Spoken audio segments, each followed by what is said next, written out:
Captain Larry Bell with Texas Fishing Tips. This is your weekly fishing report. Down here on the bottom of Mesquite Bay, this very back shoreline down by Cedar Bayou. All this shoreline down here. A little bit more water in there now because of the storms that are rolling in, but our tides are a little bit higher, so you're able to really get back up there close to the shoreline. Throwing a topwater bait back in there, you will locate some redfish hanging back here on this back shoreline. You have to work them.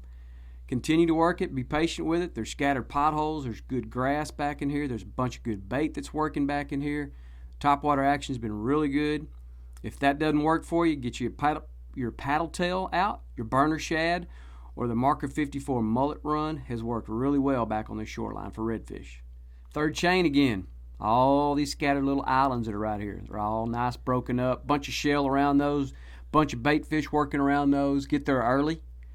Throw you some burner shads. Down south burner shads been working really well around here. You will catch trout. You're going to catch a bunch of little bitty trout. But keep working through there because there are some better trout that are mixed in there with them.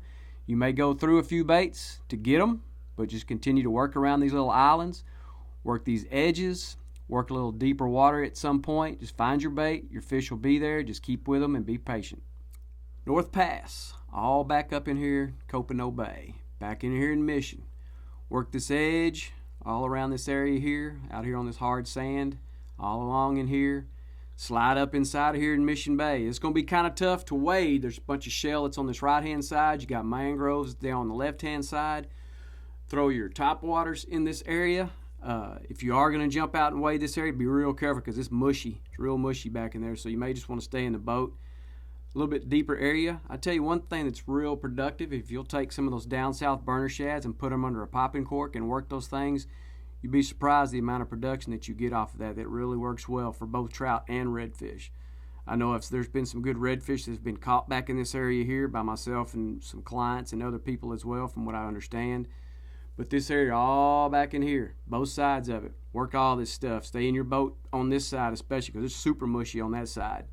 Get on a trolling motor, throw your topwater, throw your down south, throw your mullet run, and you'll find some nice redfish hanging in here. All right, this is your Texas Fishing Tip Extra right here. With these two storms that are pushing in on the coast, what happens is all that extra water come pushing in here. So what it does is in areas like Copano Creek back here, it opens all this up. All this extra water pushes back in here, brings the water level up, brings bait fish back in here. Redfish and trout come push back in here, all the way back to this little mouth back here, this area. You'll find some really quality redfish if you get back there and do your due diligence and work. Got to be a little patient. Don't be scared of it because the water level is up. But once you do, you will find some really quality fish. When you have extra situations or special situations like these storms, it really help out. Changes the fishing out in your normal areas, but it opens up other areas for you. So those are things you kind of look for when you have a special circumstance like storms coming in. All this area down this way headed to Spalding. Bunch of little back lake entrances, these mouths that dump out here from these back lakes. Get out there on the edge of those things, work them, getting about waist deep water. Throw your darker down south. Supermodel's been working real well. Burner shad's been working well in here as well. You can throw the mullet run by Marker 54. Those three baits right there have been the most consistent, have worked really well for catching your redfish and your trout all the way down into this area here and all back around up toward Carlos. Down in here, Paul's Mott Reef, this area here, big back lake that jumps out into this area here. If you can get back in that back lake fence area, do so. There's some black drum that are back in that area. There's some good redfish that are back in there. The topwater bite back there has been really good with the water being up. You can really get back there and wade around. It's got a nice hard bottom back in that area. Work that topwater. A lot of grass that you have to contend with, but if you can go to a single hook topwater, that'll work really well back there for you. But if you don't have a good bite there, move out here in front to this little bit deeper water. Work down this edge. There's a nice shell reef that works down that right-hand side as you head north to the point.